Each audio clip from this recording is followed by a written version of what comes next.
ඔයාගේ ඉතාම ළඟ යාළුවෙක් ඔහු හරියට නොදන්න බිස්නස් එකකට මාව විශ්වාස කරන්න කියලා ඔයාගෙන් සල්ලි ඉල්ලුවොත් ඔයා ඒ මොහොතේ මොකද්ද කරන්නේ? නෑ කියන්න ලේසි නෑ.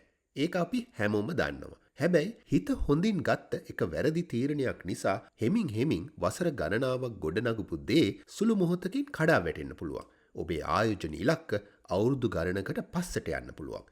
මෙන්න මේ උබතෝ කෝටික ප්‍රශ්නයට පිළිතුරු තමයි The Richest Man in Babylon පොතේ The Gold Lender පරිච්ඡේදය කතා කරන්නේ. ඒ පරිච්ඡේදයේ රෝඩන් කියන්නේ වෙහෙස මහන්සිවලා වැඩ කරපු දක්ෂ කම්මල්කරුවෙක්. හදිසියෙම රත්තරන් මල්ලක් ලැබුණු රෝඩන්ටත් මේ ප්‍රශ්නයට මුහුණ දෙන්න වුණා. මේ වීඩියෝ එක සීතල හදවතක් තියෙන ආත්මාර්ථකාමී කෙනෙක් වෙන එක ගැන නෙවෙයි. මේකෙන් කියන්නේ ඔයාගේ මනුස්සකම නැති කරගන්නේ නැතුව ඔයාගේ සල්ලි වගේම ඔයාගේ අනාගතයත් කොහොමද ආරක්ෂා කරගන්නේ කියලා. මේ නිසා මේ වීඩියෝ අවසන් වෙනකන් ඉන්න. අවසානයේ ඔබ ඉගෙන ගන්න දේ ඔබේ ආයෝජන ජීවිතය ආපස්සට යාම වළක්වාවි.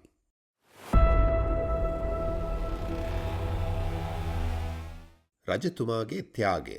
මම කලින් කිව්වා වගේ රෝඩන් කියන්නේ කම්මල්කරුවෙක්. ඔහු දක්ෂ හෙල්ල සාදන්නේ. බැබලෝනියාවල රජුරුවන්ගේ හමුදාවට අවශ්‍ය හෙල්ල සාදන්න රෝඩන්ට බාර දීලා තිබුණා. අවුරුදු කීපයක් මහන්සියෙන් රෝඩනුත් වැඩේ ඉවර කරා. ඔහු හදපු හෙල්ල දැකලා රජතුමා ඊටාම සන්තෝෂ වෙලා රෝඩන්ට රත්තරන් කාසි 50ක් තෑගි දුන්නා. රත්තරන් කාසි 50ක් කියන්නේ ඒ කාලේ ලොකුම මුදලක්. සමහර විට රෝල්ස් රොයිස් 2-3ක් ගන්න ගාන. මේ මුදල ලැබුණම රෝඩන්ට හිතා ගන්න බැරි වුණා. මහා බරක් වගේ දැනුණා. පළමු වතාවට රෝඩන්ට ආඩම්බරයක් දැනුනේ නැහැ. ඌට වගකීමක් දැනුණා. මෙන්න මෙතෙන්දි තමයි රෝඩන්ට වෙනදට නැති කරදරයක් අත්විඳින්න උනේ. ඒක තමයි ඔයා ළඟ මුදල් තියනවා කියලා මිනිස්සු දැනගත්තම ඒගොල්ලෝ ඔයාගේ සාර්ථකත්වය දකිනවා විතරක් නෙවෙයි. ඔයාගේ සාර්ථකත්වයෙන් ඔවුන්ට ගන්න පුළුවන් ප්‍රයෝජනය ගැන හිතන්න පටන් ගන්නවා. ඔබ දැන් හිතන්න පුළුවන් රෝඩන්ට වගේ රත්තරන් මල්ලක් මට නෑනේ. ඒක හින්දා මට කොහොමද මේ කතාව අදාළ වෙන්නේ කියලා. හැබැයි හැම පඩියකටම පස්සේ හැම බෝනස් එකකටම පස්සේ එහෙම නැත්නම් ඔයා ඉඩමක් හරි ගෙයක් හරි විකුණුවාට පස්සේ නැත්නම් ඔයාගේ දෙමව්පියන්ගෙන් උරුම වෙච්ච වත්කමක් ලැබුණට පස්සේ සහ වෙනත් බොහෝ අවස්ථාවල රෝඩන්ට රජතුමා දුන්න රත්තරන් හා සමාන අත්දැකීමක් ලබනවා වෙන්න පුළුවන්. එහෙමනම් මේ කතාව රෝඩන්ට වඩා අපිට ප්‍රයෝජනවත්. එහෙමනම් අපි රෝඩන්ට මුහුණ දෙන්න උණු උබතෝ කෝටික ප්‍රශ්නය තව ටිකක් විස්තර ඇතුව දැනගමු. ධනය ලැබීම සහ ඉල්ලීම. රෝඩන්ට මුලදී මේ දේ වැඩි තේරුනේ නැහැ. නමුත් ටික ඔහු වෙත ඔහුගේ මිතුරන් නෑයින් දක්වන ප්‍රතිචාර වෙනස් වුණා. කෙටි සිනහවකින් සංග්‍රහ කරපු අය දැන් ටික වෙලාවක් වැඩිපුර hina වෙලා කතා කරන්න පටන් ගත්තා. hina වෙන්නේවත් නැතිව අය දැන් ටිකක් hina වෙනවා. හැබැයි ඒක ප්‍රශ්නයක් සහිත hinaවක් කියලා රෝඩන්ට තේරුණා. පස්සේ තමයි ඔවුන් රෝඩන්ට තමන්ගේ සැලසුම කියන්න ගත්තේ. හිටි හැටියම රෝඩන්ගේ යාළුවෝ ව්‍යාපාර ආයෝජන සැලසුම් සහිත විශේෂඥයෝ වගේ වුණා. ඔවුන් රෝඩන්ට කියනවා රෝඩන් මගේ සහෝදරයා මම ඔයාව හැමදාම විශ්වාස කරා. රෝඩන් එතකොට හිතනවා ඇත්තට හරි පුදුමයි. මට එහෙම එකක් මතක නෑනේ. මෙහෙම ඉල්ලුම් එන්න වැඩි වුණා. මුලින් කුඩා ඒවා, පසුව විශාල ඒවා. සමහර යෝජනා නම් ආයෝජනය කරන්න හිතෙන ඒවා. නමුත් ලොකුම ඉල්ලීම ආවේ සමීපම කෙනෙකුගෙන්. ඔහුගේ සහෝදරියගෙන්. අයියේ අපේ මහත්තයාට මැණික් වෙළඳාමක් පටන් ගන්න අදහසක් තියෙනවා. හැබැයි එයාට ඒක කරගන්න බැරි වුණා මුදල් නැති නිසා. අයියට ලැබිච්ච රත්තරන් ටික එයාට දුන්නොත් එයාට ව්‍යාපාරය පටන්ගෙන ඒකේ ලැබෙන ලාභෙන් ඔයාට ගෙවන්න පුළුවන්නේ. රෝඩන්ට ටිකක් අපහසු පීඩනයක් දැනෙනවා. උදව් කරන්නත් හොඳින් ඕනෙකම තියෙනවා. හැබැයි පොඩි බයකුත් තියෙනවා. රෝඩන් හිතනවා මම එපා කිව්වොත් මම ආත්මාර්ථකාමියෙක් වගේ වෙනවා. මම ඕ කිව්වොත් මම මෝඩයෙක් වෙන්නත් පුළුවන්. මීළඟට රෝඩන් බොහෝ අය නොකරන දෙයක් කරනවා. ඔහු වහාම පිළිතුරු දෙන්න යන්නේ නැහැ. ඔහු තීරණය කරනවා මේ ගැන හොඳින්ම දන්නා කෙනෙකුගෙන් උපදෙස් ගන්න. මීළඟට බලමු රෝඩන් කරන දේ. රන් අය දෙන්නාගේ නිවස. රෝඩන් බැබිලොන් වල රන් අය දෙන්නා වන මේතන්ව හම්බ වෙන්න ඔහුගේ නිවසට යනවා. මේතන් කියන්නේ කාසි කීපයකින් උද්‍යෝගිමත් වන මිනිසෙක් නෙවෙයි. ඔහු ධනය වර්ධනය වන විදිය සහ ඒවා අතුරුදහන් වන විදිය හොඳින්ම දැකපු කෙනෙක්. රෝඩන් සියල්ල මේතන්ට විස්තර කරලා දුන්නා. මැණික් වෙලෙන්දෙකු වීමට මස්සිනාගේ සැලැස්ම සහ ඔහුගේ නැගණියගේ ඉල්ලීම රෝඩන් පැවසුවා. රෝඩන් මේතන්ට කිව්වා මට උදව් කරන්න ඕනේ මේතන්. නමුත් මට හිතෙනවා මේකෙන් මට ලැබුණු රත්තරන් සියල්ල නැති වෙන්නත් පුළුවන් කියලා. මේතන් සංසුන්ව පිටුපසට පොඩ්ඩක් නැඹුරු වෙලා වාඩි වුණා. ණය ගැනීම කියන්නේ එක් මිනිසෙකුගේ අතින් තවත් මිනිසෙකුට රත්තරන් මාරු කිරීමට වඩා වැඩි දෙයක්. රත්තරන් සමග ආතතිය එකට ගමන් කරනවා. ඊට පස්සේ මේතන් කියනවා තේරුම් ගන්න ටිකක් අමාරුයි නේද?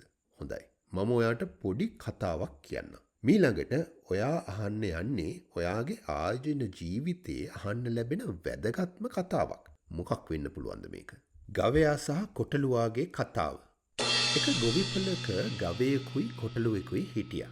ගවයා දවස පුරාම මහන්සියෙන් කුඹුර හාලා බර වැඩ කළා. කොටලුවාට තිබුණේ ගවපලේ අයිතිකාරයව එහාට මෙහාට ගෙනියන්න විතරයි. වෙනස් වැඩක්. නමුත් ඒකත් වැඩක්. දවසක් ගවයා දැඩි ලෙස කොටලුවට පැමිණිලි කරා. මට තියෙන වැඩ හරිම වැඩි. මම දවස පුරාම දුක් විඳිනවා. කරුණාවන්ත හදවතක් තිබ්බ කොටලුවා ගවයාට උදව් කරන්න හිතාගෙන මෙන්න මෙහෙම උපදෙසක් දුන්නා. හෙට උදේ ඔබ අසනීපෙන් ඉන්න බව මවාපාන්න. විවේක ගන්න. ඔබට එය සුදුසුයි. ඒ කිව්වත් වගේ ගොවියා එනකොට ගවයා බිම වැතිරලා හිටියා. නැගිට්ටේ නෑ.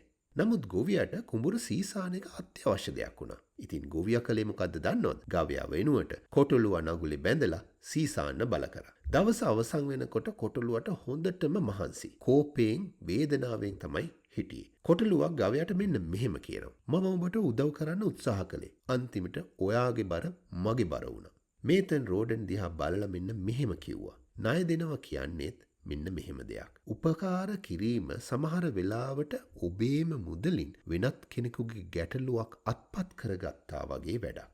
ආයෝජකයෙක් විදියට අපිට එන ආයෝජන යෝජනා සමහරක් මෙන්න මේ ගොඩට වැටෙනවා. දැන් රෝඩන්ට අනතුර තේරෙනවා. නමුත් ඊළඟ කොටස තමයි අපිට ඉතාම වැදගත්. ඒ මොකද මේතන් රෝඩන්ට බර උසුලන්නේ නැතුව උදව් කරන්නේ කොහොමද කියලා දෙනවා. ණය දෙන්නන් පැවැත්ම ආරක්ෂා කරගන්න හැටි. මේතන් රෝඩන්ට සීතල හදවතක් ඇති කරගන්න කිව්වේ නෑ. හැබැයි මේතන් රෝඩන්ට ඥානවන්ත හදවතක් ඇති කරගන්න හැටි කිව්වා. ඔබේ මිතුරාට උදව් කරන්න ඔබට අවශ්‍ය නම් ඔබේ මිතුරාගේ බර ඔබ මතට නොපැමිණ ආකාරයෙන් එසේ කරන්න. ඊට පසු මේතන් ඔහු දන්නා විවිධ ණය වර්ග විස්තර කරන්න පටන් ගත්තා. මේ ඔහු ලබපු අත්දැකීම්. මුලින්ම ණයවලට හිලව් විදියට සැබෑ දෙයක්, එහෙම නැත්නම් වටින දෙයක් රැගෙන පැමිණි ණය ගැතියන් ගැන ඔහු රෝඩන්ට කිව්වා. සමහර විට ඒ දීපල වෙන්න පුළුවන්. සමහර වෙලාවට ඒ භාණ්ඩ වෙන්න පුළුවන්. සමහර ණයකරුවන්ට ඔවුන්ගේ වැටුප් මත ආපසු ගෙවීමට පැහැදිලි ක්‍රමයක් තිබුණා. රත්රන් වලට නැවත පැමිණෙන්න ස්ථිර මාර්ගයක් නැති වුණාම රත්රන් නැවත නොපැමිණීමට ඉඩකඩ වැඩි. සමහර ණයකරුවන්ට තිබුණේ පොරොන්දු, ഘോഷාකාරී හඬ සහ විශ්වාසය විතරයි. මේ අයගෙන් සමහරු අනාගතයක් ගොඩනගා ගන්න රත්තරන් ඉල්ලනවා. උන් ගොඩක් වෙලාවට ආපසු ගෙවනවා. අනෙක් අය මෝඩකම පෝෂණය කරන්න රත්තරන් ඉල්ලනවා. ඔවුන් ණය පියවන්නේ කලාතුරකින්. රෝඩන්ට දැන් ටිකක් තේරෙනවා. අද කාලෙත් ඉන්නේ මේ ණයකරුවම තමයි. නොදන්න ආයෝජනවල මුදල් දැමීම රන් ආපසු ගෙවීමට මාර්ගයක් කියාගත නොහැකි ණයකරුවෙකුට දෙන මුදල් හා සමානයි. ඊට පස්සේ රෝඩන් ඔහු පැමිණි ප්‍රශ්නය අහනවා. මෙන්න ඔබට ඕනෑම කරන උත්තරය. ණය දෙන්න කලින් ඇසිය යුතු ප්‍රශ්න. දැන් කියන්නකෝ, මම මගේ රත්තරන් මගේ සහෝදරියගේ සැමියාට ණයට දිය යුතුද? ඔහුට මැණික් වෙලෙන්දෙක් වෙන්න ඕන. ලැබෙන ලාභෙන් මට ආපසු ගෙවන්නත් ඔහු පොරොන්දු වෙනවා. මේතන් සරල තියුණු අමතක නොවන ප්‍රශ්න කීපයක් රෝඩන්ගෙන් අහනවා. වෙළඳාමේ ක්‍රම පිළිබඳව ඔබගේ මස්සිනාට තියෙන දැනුම මොකද්ද? අඩුම මිලට මිලදී ගත යුතු ස්ථානය ඔහු දන්නවද? සාධාරණ මිලකට විකුණන්නේ කොහෙදයි ඔහු දන්නවද? රෝඩන් ටිකක් පසුබට වෙනවා. ඔහු ටිකක් පැකිලීමෙන් මෙන්න මෙහෙම කියනවා. ඔහුට වෙළෙන්දෙකුගේ කුසලතාව නෑ. මැණික් ගැන අවබෝධිකුත් වැඩිය නෑ. මේතන හිස වැනුව. ජයග්‍රාහී විදියට නෙවෙයි. රෝග විනිශ්චය තහකුරු කරගත්තු වෛද්‍යවරයෙකු වගේ. එහෙනම් ඔබේ රත්තරන් ඔහුට උදව් කරන එකක් නෑ. ඒවා ඔහුත් සමග අසාර්ථකත්වයට ගමන් කරයි. රෝඩන් ගැඹුරු හුස්මක් ගත්තා. මේතන් මුරුදු ලෙස මෙන්න මෙහෙමත් කිව්වා. ගෙවිය නොහැකි මිනිසෙකුට ණයට දීම ඔහුගේ බර ඔබ මතට ගැනීමක් හා සමානයි. හරියට නිකන් කොටලුවට වෙච්ච වැඩේ වගේ. දැන් ඔබ හිතන්න පුළුවන් මට මස්සිනා කෙනෙක් ඇත්තෙත් නෑ, මගේ කවුරුවත් ණයට ඉල්ලන්නෙත් නෑ. මොකද්ද මේකෙන් මට ඇති ඵලය කියලා? මේකෙන් කියන්නේ කුසලතා පද්ධති සහ මුදල් ගලා යෑම නොමැති පුද්ගලයෙකුට හෝ ව්‍යාපාරයකට ණය දීම හෝ ආයෝජනය කිරීම කියන්නේ අවසානයේ ඔහුගේ ඇයගේ හෝ ව්‍යාපාරයේ අවදානම ඔයාගේ උරහිසට ගන්න එක.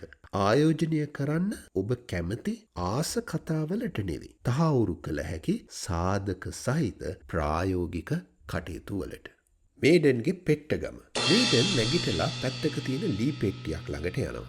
පෙට්ටිය ඇරියම ඇතුලේ තියෙන්නේ සංකේත. එහෙම නැත්නම් ටෝකන්ස් ටිකක්. අර ණයගත්ත වෙලාවට ඒ ණයගත්තු කෙනා මතක් වෙන්න. එහෙම නැත්නම් ණය වෙනුවෙන් හිලව් වෙන්න දාලා ගියපු වටින දේවල්. මේවා නිකන් සල්ලි සලකුණු නෙවෙයි. මේතන් කියනවා මේවා විනය පිළිබඳ සලකුණු කියලා. රෝඩන් බලාගෙන ඉන්නවා. එහෙනම් මෙහෙමයි මේතන් සාර්ථක වෙලා තියෙන්නේ. හදවතක් නැති නිසා නෙවෙයි. ඔහු පරිස්සම්කාරී නිසා. එතකොට රෝඩන්ට පෙට්ටියේ පියනේ කැටයම් කරලා තියෙන වචන ටිකක් පේනවා. කෙටි, තියුණු, අමතක වෙන්නේ නැති වචන ටිකක්. මොකද්ද? පොඩි පරිස්සම ලොකු පැසුතැවිල්ලකට වඩා වටිනවා කියන එක. රෝඩන් එක ආයෙත් කියවනවා. හිමින් ඒ මොකද ඔහු දන්නවා මේක නිකං කියමනක් නෙවෙයි. ජීවිතේ බේරන්න ඔහුගේ රත්තරන් ආරක්ෂා කරගන්න තියෙන නියමයක්. රෝඩන් ලබපු දැනුම අදට ගැලපෙන හැටි. රෝඩන් මේතන්ගේ ගෙට ඇතුළුනේ ඔව් කියන්නද නෑ කියන්නද කියලා අහගෙන යන්න හිතාගෙන. ඒත් එළියට එද්දී ඔහු අරගෙන ගියේ ඒකට වඩා ගොඩක් වටින දෙයක්. මනුස්සකම නැති කරගන්නේ නැතුව Tamanගේ අනාගතය ආරක්ෂා කරගන්නේ කොහොමද කියන එකට උත්තරයක් රෝඩන්ට ලැබුණා. රෝඩන්ගේ මේ කතාව බැබිලෝනියාව ගැන නෙවෙයි. මේක අපි හැමෝටම වෙන්න පුළුවන් දෙයක් ගැන. ඔයා හෙමින් මුදල් ඉතිරි කරලා ජීවිතේ ඉදිරියට යද්දී ඔයාගේ දියුණුව අනිත් අයට පේන්න පටන් ගන්න වෙලාව මේකෙන් පිළිඹු වෙනවා. ඒ වෙලාව තමයි ලෝකය ඔයාව පරීක්ෂා කරන වෙලාව. අනිවාර්යෙන් සාර්ථක වෙයි කියලා යෝජනාවක් අරගෙන නෑ එක්කෙනවා.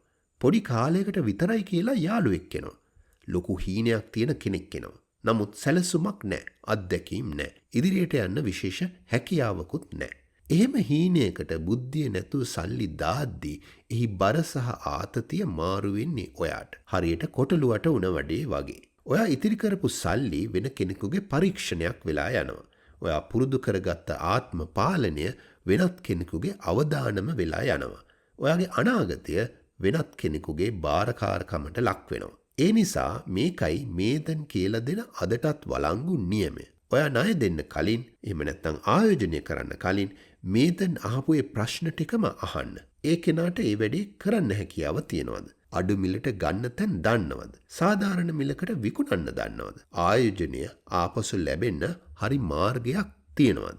මේක හිතක් පපුවක් නැති නිසා නෙවෙයි. කපටි බවක් නිසාත් නෙවෙයි. ඔයාගේ සම්පත කියන්නේ ඔයා ජීවිතේ වැය කරලා ධනය එකතු කරන්න ගත කරපු කාලය. කාලය කියන්නේ නැවත ලැබෙන්න බැරි එකම දේ. පොඩි පරිස්සමක් ලොකු පසුතැවිල්ලකට වඩා හොඳයි කියන්නේ අන්න ඒකයි.